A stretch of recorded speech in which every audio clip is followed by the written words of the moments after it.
Ryan Didoni bil tipičan tinejdžer, sakal da se zabavува, da sportuje. Сето тоа завршило есента 2008, кога со четворица пријатели се возел во автомобил.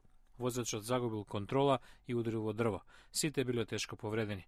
Рајан бил пренесен во најблиската болница, но по кусо време починал. Имал само 15 години. Капетанот Томас Дидони, речиси 25 години работи во полициската станица во општината Монгомери во сојузната држава Мериленд. Тој е татко на Рајан. Бев со син ми кога се роди и за жал кога почина. Не би му го посакал тоа на ниту еден родител.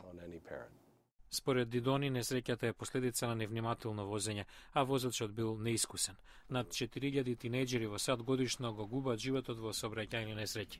Секретарот за транспорт Реј Лахуд вели дека невнимателното возење добива епидемиски размери. Речиси секој американец, значи многу тинејџери имаат мобилен телефон и мислат дека можат истовремено да зборуваат и да возат, но не можат. Има бројни причини зошто тинејџерите се во ризична група, наведува Деби Пикфорд, која работи во осигурителна компанија.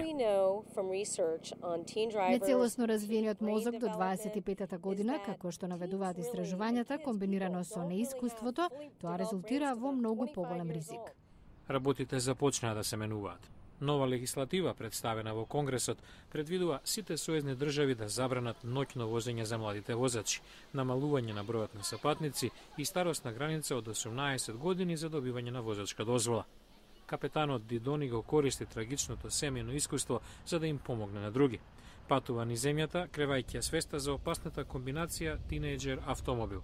Како што ми се случи на мене, може да се случи на секој родител, вели Дидони.